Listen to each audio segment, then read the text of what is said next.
Welcome, everybody. It's been a minute. We've been away for a bit, but we're back with episode 62. Puffy, have you forgotten what we do with these numbers up front of every episode? I did, but now I'm ready. You're ready. Carl Hagelin, number 62. Carl. I started going to Stanley Cup finals around 2010, and one of the early finals, Carl Hagelin was on, I think, the Rangers, and I never really heard of him, and he's one of those guys who was always super fast, so he pops when he's out, especially live. You'd always notice him. And then he was on Pittsburgh when they went on their runs and stuff. So he's had a pretty successful career. I think he might be retired now, but Carl Hagelin, super speedy. He'll be forgotten soon, but he was memorable for me. Is that a C or a K, Carl? I feel like a K, Carl. That was a C. It was a C, huh? C. Okay. Yes, C. I feel like Carls in the NHL have to start with a K for some reason. I don't know why. Just feels the more best European. was back when Canada used to play Russia back in the days. Canada would have the C for captain, and then the Russians would have a K for captain. Which I always thought was pretty cool. Oh, that's cool. Yeah. So Puffy, it's been a minute. We've been away. You've been away. You were at the World Juniors working, which I think. Yes. Why don't you give everybody a little bit of conversation about that? I'm sure everyone thinks that's pretty cool, what you do, and what you're doing there, for how long you're there, what you're up to. Yeah, it was in Ottawa, which was nice. So I took the train on Christmas night from Toronto to Ottawa. Was that depressing? You know what? There was only about 7 of us on there, and we were at the front of the bus, so we got nice meals and stuff. But it was a little depressing, the traveling solo on Christmas night. But fun tournament always. The hockey was really good. The Latvians, the Germans have really upped their games. Unfortunately, Canada did not perform great. A pretty undisciplined group. Didn't really know how to score. There was definitely the key injury with Matthew Schaefer going down early in the tournament, because he looked like he's going to be an absolutely stud. But it was fun. The Americans were the best team, and in the end, they deserved to win it. Yeah. It was one of those tournaments that was definitely, the disappointment was alive in our house. That's for sure. That was for sure. You could see it from the get go. You could just tell it wasn't a team that was, connecting. I don't know. You said, and you know more about this than me, but I mean, you saw that from the get go, I'm assuming. They definitely, the thing is, their goaltending was good, which has been a problem at times for Canada.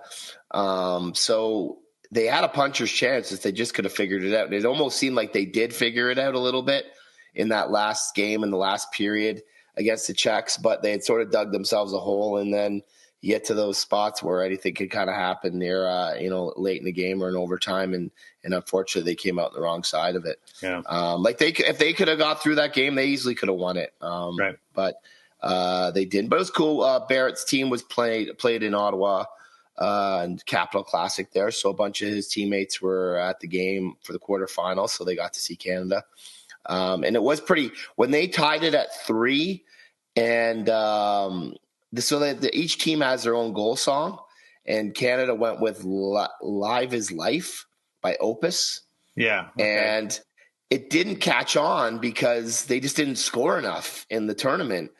And for the first time, when they scored that third goal to tie it, and the song kicked in, the crowd was going. It was the first time where you felt like, oh, okay, now maybe this team's going to sort of get some momentum. And then, nope. And then unfortunately, Czech's music was playing soon enough, and we were out of there. And you were there for 2 weeks, the whole 2 weeks, right? Just short of 2 weeks. Yeah. 2 weeks. Of course, I got sick in the middle of it. Do you get to go to any restaurants? Do you get to go see the nightlife of Ottawa? Did you get out at all? I definitely made it out a bit early in the tournament. And I went to we were staying at the Westin downtown, so we were pretty close to the market. So we went out to the Dubliner a few times, and I wanted to go to the Keg the one night, because I love my Keg. Yes. But the lineup was too long for one of my coworkers, so we ended up going to another place, which was fine. But I was sick, so I didn't actually go out a ton while I was there. I was either working or I was in bed trying to sleep it off. And so you were staying downtown. You had to go out to Canada for all the games? Yes. Or did you go to the Lansdowne Arena there? No, I was at the Canadian Tire Center for every game. You're out there every day. So like you had to trek out there every day. Yeah, Hockey Canada actually provided a shuttle for us, but that was part of my responsibilities was the daily shuttle organization for our entire group. So they gave that task to you? Yeah, exactly. So I actually did everyone miss the shuttle? I did a pretty good job. Early on, it looked dicey, but I got it under control. And we should put you in charge of organizing guests coming onto the pod. Yeah, well, that's our scheduling is not exactly lining up great for that. No, that's okay. That's okay. Well, good. And so, welcome back. We're happy to have you. And I think it's pretty cool that you go do that. And I'm sure a lot of people think it's pretty cool that you get to work those side of things. It's quite an experience. I know you get to do it every year and stuff, but that's pretty cool for yeah, it's fun next year in Minnesota, which will be. You don't know if you go yet. I actually know I'm going now. So you are going. You already know. I've been to Minnesota once to see a Vikings game. Oh, nice. I took a bus from Thunder Bay with a whole bunch of winners from I used to work in beer, as you know, and a whole bunch of beer winners in Thunder Bay. We did a contest, and you won a bus trip down to Minnesota, hotel, a couple nights, night out in town, tailgating experience, tickets, and then bus ride home. And my experience. You were in charge of that, though, right? I was not actually. It was all done on like my brand and everything, but I just got to go on the trip. I didn't have to like organize anything. I just got to go. Okay. I was like the senior person on the trip, if you will. And but I live in Toronto. They were all Thunder Bay guys and like big accounts up that way and stuff. So the secret for me was like I took the bus ride. That was a lot of fun from Thunder Bay down to Minnesota. Or into Minneapolis. We stopped in Duluth and all that kind of stuff. We did some fun stuff. But the next day, I actually, at the end of the game, they all went home. They drove home through the night. I actually stayed an extra night by myself and took the morning flight home to Toronto, which was a lot nicer than a bus ride after a big day of football. Yes. That was critical. How long would it be from Thunder Bay to Minnesota? Oh, good question. I want to say it was a while ago. I want to say it was like 7 hours or so, 7, 8 hours. Yeah, that would not be a fun bus ride home. No, it was a while. It took a while. Yeah, maybe 6, 7 hours, somewhere in there. But it wasn't fast. But the thing I always thought was cool about your job when you do those events and then you take people to a bar, that you'd put your card down and say anyone who was drinking Miller Lite or whatever for free. So I always thought that's pretty cool. That's a baller move. I have expensed a lot of drinks. That is for sure. Yeah. That is something I can tip my hat to for sure. But let's get back into hockey. We're back into it full swing. GTHL second half is happening. We've got the playoff push right now. We've been so on our side. We had a big win before the holidays against Don Mills. Weren't there, but that's a huge win for us on Ted Reeve. I guess they're our frenemy, is the way I would say it. I don't like using that word too loosely, but we have friends on the team, but we definitely see them as a rival. And we weren't at that game. We were away, but we did have the win, so that was good. That really helped us in the positioning. And then we came back and we did a home and away series with West Hill, and we lost the first game, but we had to call up 5 kids. Or 6 kids to our team because we had so many people away, including both goalies. So we weren't really a full team. We tied them the second night, the next, like 2 nights later at Ted Reeve. But they got a good team. In fact, actually, I meant to tell you, there's you know how we always talk about Jacobs from Avenue Road Ducks. There's a new guy in town too that I think is right there with Jacobs on West Hill. Really? Yeah, Brickle is his last name. Phenomenal player. Okay. Like, speedy, fast, good with the puck. Really good. To me, it's like 1-2 punch. Those are the U16 single A champs. Nice. Those 2 players are definitely like quite phenomenal. So I was thinking of you when I was watching him play. I was like, oh, Puffy would want to know this. I'll need a Brickle West Hill jersey. That's it, Brickle West Hill jersey. I think he came down from AA, but he's clearly like a rock star out there. So that's good. And then we've had a bit of a break since those last weekend. We go into this weekend with a couple tough games. We got Don Mills on Saturday. We got Avenue Road again this weekend, I believe, as well. So we're back into some hard games in the back half here. On the other side, we're getting away from half ice on Clive's team here.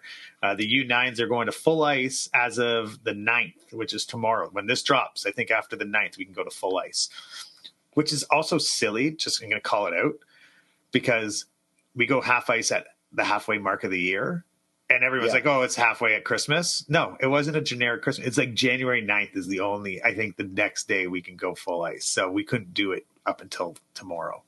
Really? So, yeah, we didn't have any. We had a game. We went 3/4 ice. But anyway, I think we go full ice starting after this week. So that will be good. That will be good. And we've been playing and the team's actually been really gelling and it's a wonderful team. Really happy. And, it's a great team. Yeah. Clive's really, got a good thing going with the crew there over at Ted Reeve U9 Red. Awesome. You're going to have to report on the offside situation in the early as they adapt to the full ice. Yes. How many those are? There'll be a few. They're learning as they go, but it's been good. What about you? How about you guys? You had a tournament. Barrett's team was in Ottawa during juniors for the Capital Classic, and they were able to win the tournament. They beat the Ottawa Valley Aces in the final, who are a pretty solid team. And so regular season-wise, both boys' teams kick off at the second half here tonight. Barrett's playing North Toronto at North Toronto, and Austin and I are off the Ted Reeve Arena for a battle of the top team in our loop, the Ted Reeve Thunder. Nice. So, get some fries. So I was debating, can I pull off a double fries and gravy pre-game? Is it okay for a coach to be eating fries and gravy in the bowels of the dressing room area? I think it's totally acceptable for you in particular. Yes. I think your personal brand, the fact that you talk about it here, I think it is totally acceptable for you to be able to have fries with the pre-speech conversation with the team. In fact, going through lines are going to be chowing down fries in there. The other day I was there at 9:00 in the morning for like Clive's practice or something. I forget what it was. Yeah. After the game, he's like, "Can I have fries?" And I wasn't thinking, when you're just like busy and you're like, "Yeah, sure." Yeah. Then he held me accountable. So like 9:50, we're eating fries at the Ted Reeve Arena on Saturday morning. It was perfect. Actually, it was great. Well, I told Martha, and it didn't go over that well though. Yeah, that wouldn't go over well with Martha. Now, because my problem is we're 8:10 start, and then I could get lost a little bit in the post game shuffle there, and I could miss the fries post game. Yeah, you gotta get it. So I feel like I need to get a pre just to make sure I get some. You do. So that's good. Well, that's good. And then while you were in Ottawa, I got to enjoy the New Year with your family, with my family down in Wellington County, and we had a couple days on the ice there. We rented out the arena and we played a little hockey at Lehigh Arena. At Lehigh, and a couple takeaways for me this time around as I continue to evolve my hockey knowledge and insight. Which is not much. But number one, your family are good at hockey and they're practicing hard. They're out there, they're running drills. They're doing it and it looks good. Like I'm like, holy smokes, like looking good, looking really good. We're out there, we're playing, we're doing our thing. I will tell you, now that I've been skating a little bit, I got my skates sharpened. Nice. I got a stick. I got a brand new stick the other day, or about a month ago, maybe. Yeah. And so we're out there, we're playing a little hockey, doing a couple passes. Max was out there, everything. It's hard. Hockey's hard. Oh yeah. I'm yelling in the stands, skate, run, stupid, go, a whole new respect because it's hard. I'm not very good at it. And it's hard. It's very hard. Well, I mean, I play men's league, and I've been playing a lot of D this year. So I coach D, and stuff I'm always on the kids about, you got to cover the front of the net or something. There's times in men's league where I'm leaving guys open for tap-ins, and I'd be losing my mind in the stands. But it's difficult to do the right things out on the ice when the game's going that fast. It's a tough one.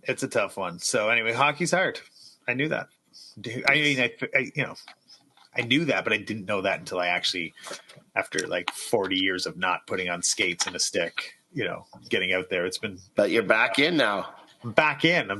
We got actually Cliver's off. He's addicted to shinny. He's playing shinny every night right now. He's over at Love it. Up right now again. So that's how you get good.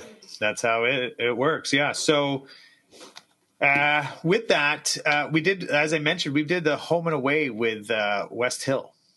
Yes. As I mentioned. I don't even know if we call it home and away. We just played them back to back. And so I thought we'd kick off 2025 with a little, who is West Hill? Do you want to know, Puff? I do want to know, because for years I thought it was in the West End.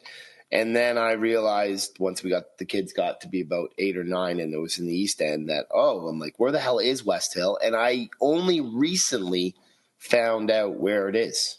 Right. It's way east. Yes. To us. West Hill is way east to Toronto, which is an odd name. So it's west of Pickering. It's basically Pickering.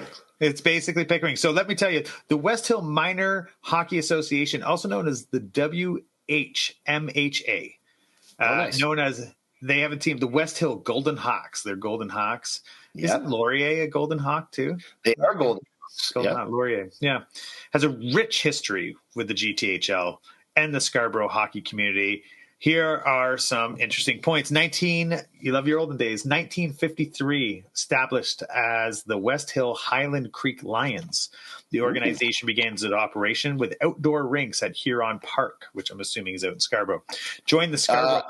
Second. Huron Park, that's where we practice this year. So I know exactly where is that? It is far. It is basically Pickering. Okay, yeah, outdoor rink there. 1956, joined the Scarborough Hockey Association, also known as the SHA, alongside Agincourt Lions and Dorset Park, initiating House League select play in divisions like Pee Wee, Minor Bantam, and Bantam. All those we don't call anymore, which are like U10, U12, U13. Yes. I think, I'm going to pause for a minute. Do you think they would have kept them if they never had the words Pee Wee and Midget, I think, in that whole series, believe that. Correct? I believe that was the impetus. They could have just changed. I like the nickname. I don't know what they stand for. U10, U12, U13 is all very pragmatic, obviously. Yes. But, having a little hockey nickname, but they really threw the baby with the bathwater out on, we don't like. Yeah, they could have just changed it. They could have just changed those two. But who even makes that decision? Who's the person with the final? They get to just change the name, I guess. Yeah, I think Hockey Canada was behind that. Trump just changed Gulf of Mexico to Gulf of America. So, we just changed Pee Wee. Well, yeah, Greenland. He's going after Greenland and everything. Oh, sure. He's doing it all. Okay. 1961, 1962, Cedar Hill officially joined the league, expanding the number of clubs. 1962, incorporated on November 23rd, formalizing its status within the hockey community. Huron Park rinks were covered, providing an improved playing environment for participations. That was in 1969. In the early 70s, the organization experienced growth with the addition of the Agincourt Civitan Hockey League and faced challenges due to the loss of Tam O'Shanter facility, the Tam O'Shanter facility, to fire. 1972-73 expanded to include A and AA classifications, beginning with the 6 teams in AA and 8 teams in A. And then big jump. 80s, not much happens. It just kind of operates. We're right into 2008, 2009, applied for and received direct entry into the GTHL, ending its association with the Scarborough Hockey Association at the conclusion of the 2008-2009 season. Scarborough. Wow, so they're not been around the GTHL that long. I guess not. I mean, I'm not so rich in the history of how the Scarborough Hockey League joined the GTHL Hockey League and what was what there. This is back right when we had kids, I guess. So, anyway, like everyone, in 2019, they faced challenges due to a roof problem at the Huron Park Arena, leading to the closure for a few months. Obviously had to deal with the COVID situation. 2024, right now, they have a bunch of groups across various age levels from U10 all the way up to U16, A's and AA teams all the way through. So rich history, some notable alumni. Would you like to know some notable alumni? I would like to know who's played there. I don't know them, so I'm looking at you to help me out. Al Secord. Yes, very well-known hockey player. Former NHL player who had a successful career, notably with the Chicago Blackhawks, where he was known for his goal scoring and physical play. Yes, and he would have been one of the last guys to not have a helmet on while playing. Well, that's what happens in East Scarborough. Tough as nails.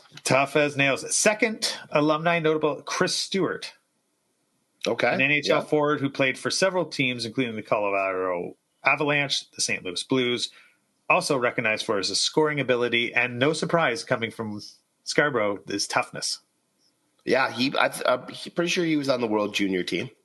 Really? Yeah, okay. Yeah. Beyond notable hockey players out of the West Hill area are some other celebrities that I also found. And I know we're a very GTHL-focused team or podcast here, but I also like to call out some other notable celebs from the West Hill area. Okay. Number one, The Weeknd. Oh, really? I did not know The Weeknd, Grammy Award-winning singer, songwriter, and producer. Number two, Paul Tracy. Really? The automobile racer and commentator. You know what? His nickname was The Thrill from West Hill. Are you serious? Yeah. That's what I thought you just made that up. Oh, really? No. And then Rowan Barrett, former professional basketball player and current executive vice president and general manager of Canada Basketball. And father of current Raptor, RJ Barrett. Oh, really? Yeah. Look at us tying that all together. So anyway, there's your rich history of the West Hill Golden Hawks, who in our division actually have quite a good team. And have this breakout division, Brickle. We do not have a team in Austin's age, but I think that's probably COVID related. But Barrett's age, we played them in the East Final last year. There you go. They're very good. Yeah. So with that, I think it's time to get everyone refreshed in what's going on with everything else in the GTHL, the standing, who's playing who. It's time for everyone's favorite part of our podcast, the Staff Market. And here he is, back. Here he is. 2025 Staff. Hello, boys. Back again. We did take a bit of a break here at the Staff Market. A little extended Christmas break for us, but that doesn't mean the minor hockey world took a break over the holidays. We had some big tournaments take place. So let's start with the U16 AAA division, where the Toronto Marlboros hosted their 30th edition of the Holiday Classic. Puffy, what went down? Well, Stoff, it's not too often that a tournament has so many teams that you get a K division, but the U16 AAA division pulled it off. 49 teams took part over the Christmas holiday, including 10 of the 12 GTHL teams. And to the surprise of nobody, 3 of the 4 semifinalists were teams from the G. In one semi, the top-ranked Domino's Flyers needed overtime to beat the 8th-ranked in the U.S. Detroit Little Caesars 4-3. In the other G, other semi, it was an all-G semi with the Toronto Marlboros taking a 2-1 lead late in the third, but JRC scored a pair of goals 2 minutes apart, including the winner with just 22 seconds left to advance to the final. Unfortunately for JRC, DMF put on a clinic in closing out a tourney. 2 second-period goals provided the cushion as the Flyers took home the title with a 3-0 win. Flyers doing what Flyers do. Flying. Now, did any of the other G teams have success at the Marlboro Holiday Classic? Yes, Stoff. At the 2012 U13 age group, the host Marlboros won a perfect 6-0 over the tourney weekend, although they did need overtime to beat the Sioux Greyhounds 5-4 in the final. It was more the same in the 2011 U14 age group, as the host Marlboros won a perfect 6-0, beating the South Shore Kings 4-3 in the final. Overtime was also needed in that one. It was not a clean sweep for the G in this tournament, as the 2010 Reps, ranked 8th in Ontario, surprised some, making it all the way to the final before falling 3-2 to the Minutemen Flames, and you guessed it, overtime. So another exciting edition of the Marlboros Holiday Classic this year. So the Minutemen went to overtime. Yes, they did. How interesting. Okay, now the AAA Loop wasn't the only place to see exciting tournament hockey over the holidays. One last Silver Stick Regional took place in Brampton. How did the G teams fare? Pretty good stuff. Last chance saloon for these teams to book a spot in the Silver Stick Finals this month. U13 AA 2012 division, the 8th ranked in Ontario, Greater Toronto Capitals are starting to really find their stride. They won a perfect 6-0 in Brampton, including a 2-0 win over the 9th ranked in Ontario, Oakville Rangers Red, to book their spot in Port Huron in late January. Well, they will be joined by G teams, the Markham Islanders, the Leaside Flames, and the Ted Reeve Thunder. U14 2011 AA division saw a bit of surprise when the host Brampton 49ers upset the first place in the round robin Mississauga Beast 5-1 in the semis, but the hosts were no match for the 23rd ranked team in Ontario, the Markham Islanders, who pulled off the 3-0 win to book their place in the finals in Newmarket in mid-January, where they will join Forest Hill Force as the only G teams to make it through. And finally, in the U15 AA division, saw the 7th ranked in Ontario Mississauga Beast make it to the final, where they were upset by Milton 4-0. The good news for the Beast was the runner-up in Brampton also qualified for the finals in Port Huron to fill out the 16-team field. So our 2010 Ticats will face this Beast team in our 3rd round-robin game in a couple weeks. Looking forward to it already. No pressure, kids. Anything else that caught your attention in this week's GTHL circles, Puffy? The playoff format was announced by the G. The U10 to U12, everyone makes it to the postseason. Round robin for the bottom teams for the last 2 spots in the 8-team first round robin. The East and West finals and the City finals will be a 4-point series for the A and single A divisions, and it'll be a 6-point series in AAA for the semis and the finals. In U13, only the top 8 teams are making the playoffs this year, with the first and second as round robins, and the East and West finals will be 4-point series. In AAA, the final will be a 6-point series. Then in U14 and older, traditional playoff formats, 6-point series with 1 versus 8, 2 versus 7, 3 versus 6, and 4 versus 5. In AAA, it's actually a best 3 of 5, so there will be overtime in those games. So the playoffs will commence in late February, and for those teams not making the playoffs, the Clancy is making its triumphant return. So everyone has hockey to look forward to this spring. So is the Clancy like the NIT? Yes, the Clancy American would be the NIT for college equivalent. Basketball. Okay. And it's also potentially my favorite minor hockey story ever. When one of my friends' teams, they will go nameless, at their at their meeting before the season, went through the tournaments they were planning to play that year, and one of them was the Clancy. So already planning to not make the playoffs in September. Wow. Sometimes you just got to be realistic. That is true. That is true. You never know. You never know what the stock market will bring. And until next week, gentlemen. Thanks, Staff. See ya. For the record. Yes. When they announced that, I was like, "That's great! Another tournament, fantastic." I wasn't giving away that it was your team. It wasn't the team we're on now, and the team that it was is now disbanded, so I can freely talk about it. Yes, but it doesn't exist anymore. But I had no idea. Those were definitely naive days for me. I remember telling you that. I was like, "Oh no, we're in this tournament, the Clancy," and you're like, "What?" I'm like, "Yeah, I think we're in this Clancy one." It's like September. Yeah, you do not want to be in the Clancy. So they're coming back with the Clancy. So there you go. That's okay. And so how does that work? Does you don't make it, so then you quickly register, or you kind of know and then you register at the end of the season? Well, we're in that situation with Austin's team. We're not going to make the playoffs. We haven't been mathematically eliminated yet, but we're not going to make it. It'll be a tough run. Yeah. Yeah. So we're planning on looking into entering the Clancy, nice. But I think it could be a pretty last second pivot Right. Like if your team just misses out on the playoffs, you can just join. You can quickly join. Yeah. Yeah. Right on. That's good. Well, but playoffs. It's exciting. It's great. Yeah. Yeah. We're mid pack of the playoff group right now. I think we're in with Aussie's team, 5th, 6th, somewhere in there. We got a tough run ahead of us. So hopefully we make the playoffs, and which I feel like we will.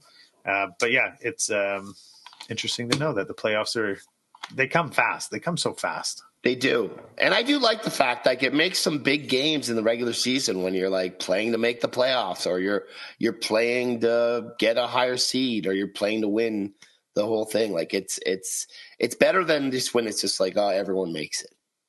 Yes. And I get why they do it for the younger ages, but yeah, that's true. Yeah. Anyway, well, good. Well, listen, I had something I wanted to share with you, and for those listening, just listening, you can't see, and I'll explain it. But those watching us on YouTube, I was cleaning my son's room the other day after multiple moves. Don't forget, I've moved a couple times. We've cleaned the house. Somehow, this has stayed with us. I don't know how through all those ins and outs of this house and cleaning, but here I have the fall edition of the GTHL 2018. GTHL magazine Breakout. Do you know about this magazine? I think I know about it, but I don't know if I've ever, I probably got it the same way you did, and it probably came in a tournament gift bag or something. No, it came here. You'll like this. A subscription? And guess whose name is on there? Martha. Maxwell.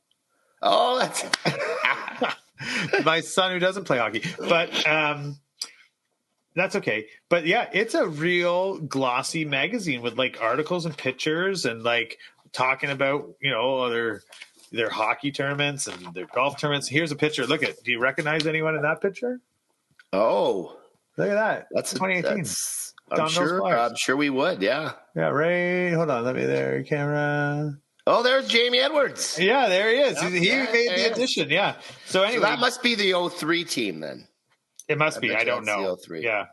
But they have a whole bunch of different stats and a whole bunch of different, it's an interesting that they put this out. I'm assuming this does not exist anymore. I think it might exist online. Only online, which is tough. I feel like you're not going to go online and read the magazine. No. Do you? I feel like magazine you need it tangible. Do you think there would have been a chance we could have been the cover boys of the Breakout magazine? In a parallel world, maybe, but in our current world, no. Yes. Again, I do talk about it openly and freely now because I feel like it's all lost. There's no reason to really hide it. But the GTHL does not recognize to the Rink podcast as any official affiliation, which we're not. We're not officially affiliated. But, we have a following. We talk about the G. We talk about teams. We promote it. We're a positive influence on, but no, nothing. But, maybe one day we could buy an ad. We could have bought an ad and put our own ad in it. That would have been good, actually. That would have been good. That would have been a good move. There's an article in here about John Tavares. Anyway, Tavares. Yeah. So anyway, I just thought it was interesting. I had kept it here all holiday break to show you. I like it. Officially, it's a nice looking magazine. It's a great magazine. Yeah, you could. We're up to 30 some odd pages in here. Anyway, it's look at the back. I didn't even notice. A crossword. Perfect. Or not crossword. What is it? Find a word. Scramble. We got some questions. You want to see if you can answer the questions? Let me try. Okay. Here's the quiz in the back of the GTHL magazine 2018 fall edition. Which one of these Canadian boys did not score 40 goals in 2017-2018? Eric Stahl, Connor McDavid, Taylor Hall, Tyler Seguin. Brownie points if you can name which one played in the GTHL. Connor McDavid did. Tyler Seguin did. And I'm going to say Eric Stahl was the one who didn't score 40. Who did you say? Sorry, who? Eric Stahl didn't score 40. No, Taylor Hall. He didn't score 40 that year, eh? Yeah. Okay. How many GTHL players were drafted in the 2018 OHL priority selection? 300, 52, 11, or 76? 52. 76. 76. This is a good quiz. Tough quiz. Here's a good one. Which Gary is being inducted into the Hockey Hall of Fame? You should know this in 2018. Was it, well, the first one's stupid. SpongeBob Gary. I don't even know. Oh. Gary Bettman, Gary Coleman, Yes. Gary Roberts. Ooh, well, I'm going to say Gary Bettman. Gary Bettman is correct. That is right. And that's it. The last question is, which team's new third jersey is your favorite? So you get to pick. So there's no real answer. They just made a fun one for us in there. But anyway, GTHL, you got 1 out of 3. There you go, breakout. So yeah, so that's all about the magazine. We talked about West Hill. We got a busy week in front of us. Puff, anything else you got to share for this week that you want to let everyone know about? Silver Sticks are starting. There's a huge Silver Stick in Port Huron 2010 AAA. A bunch of teams are heading there. We're heading to Port Huron in a couple weeks for our Silver Stick finals, but the AAA is this weekend. So everyone's pretty much there. So it'll be great hockey down in Port Huron, Michigan. And that would be good. Has the GTHL started to announce those other things that we did at the end of last season, like the All-Star game or the select? Wasn't there what's the All-Star game? Select game or something like that? Or something? Yeah, there's the All-Star games for, I think it's U18, Single A, Double A, and Triple-A. They've announced those rosters. Okay. And then the Prospects game is Prospect game. Yeah, those rosters have been announced too. I don't think they've announced the coaches. I think it's coming up. I think it is coming up. Yeah, we should find that out. So we should go. Yeah. I'd go to that with you. Yeah, for sure. Yeah. I think the boys would want to go. Yeah, the boys. Yeah. Let's make that a date if you're around. Yeah. Yeah. Herb Carnegie. Scheduling is hard. It is tough. As you know, scheduling.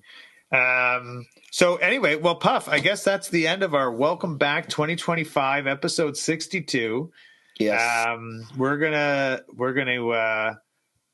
hopefully have some new guests in 2025. We got some plans for some new guests, some new interviews, correct? People seem to like the interviews. Some of the movers and shakers in GTHL. Some of the movers and shakers. And if anyone has guests or any people that would like to join our pod, please reach out to us. We're always open for that. So anyway, 2025, as you know, we always do our song of the week. And you've had a whole couple weeks away by yourself, sick, just listening to music, lying in the hotel bed in the Westin in Ottawa, wondering what song do I want to say is my number one song for 2025, go in with a bang. So you've had a lot of time to think about it, Puff. So why don't you grace us with your song to start off 2025, song of the week? Well, at the juniors, the big thing was every team had their own goal song. So as soon as they put the puck in the net, their goal song would kick in. And our favorite as a group that was covering the tournament, and it wasn't even close, was the Germans. Whenever they scored, Major Tom, Peter Schilling would hit, and it just popped every time. Really? Eh? And it was great. We were just cheering for German goals because we wanted more Major Tom. That's good. And I didn't know he was a German. He's German. Like, I didn't know he was the guy. Yeah, the guy who sings the song, who wrote it and sings it. That's good. I like that. It was better than the Canada went with the song. What's it? Opus or something. You said live is life. Live is and, life. Yeah. And US's wasn't great. What was US's? What was it? Free Bird. Oh yeah, by Leonard Skinner. Yeah, I think it was me. Good guitar I can't remember. Yeah, but it's just so annoying because they were scoring so much. Yeah, that's true. Actually, I had an old colleague I used to work with. His son was on the Canadian team. What's his name? Ivakovic was the third goalie that played in Latvia there. His dad, Frank, works at Molson, and I worked with him for a bunch of years. Yeah, I saw him in the crowd. They kept showing him. He's great. He's that was the Canadian goaltending. George and Ivan Kovic were both good. Yeah, they were far from the problem. Mississauga boy, like the G-Cat. Yeah, he's draft eligible this year too. Does that, when you say that, that means he can go to the NHL? NHL, he'll get drafted in the NHL this year. Potentially. Yeah. My sources were saying potential, maybe first round pick, late first round pick. Wow, good. Yeah, I know Probably he's in later. the OHL. He was first round OHL last year. Yeah. So he's in the OHL now. He's a terrific goalie. His dad was a big goalie too. His dad was a goalie, I think, for Oshawa. Really? Yeah, Oh, nice. I think so. Yeah. I think so. Shout out to Frank. It was nice to see him on TV over the holidays. He's a good man. All right, my song of the week. I'm going to go a new band that they're not new, but they're new to most people. They're kind of hitting a break moment there. They're a little bit more punky. I know that's not necessarily your thing, but it's a band called Fontaines DC. They're from Ireland. That's what DC nice. Or Dublin City. Fontaines, Dublin City. They were actually just called Fontaines, but then they found out there was another band called Fontaines, so they changed it to Fontaines DC, giving a little shout out to their town of Dublin. And actually, this song is called Boys in the Better Land. It's a great tune, sort of melodic rock, like really good. Actually, I saw a commercial about the Four Nations Cup, I guess. Yeah. And this was the song they were using in the background, actually, even. Oh, nice. Yeah, it was softer, and they didn't really get to the vocal parts, but the beat and the guitar and everything was what they were using. So anyway, I'm loving this band right now. I'm actually putting them on repeat. I've been listening to them a ton over the holidays. Fontaines DC, Boys in the Better Land. Great song to kick off 2025. And, nice.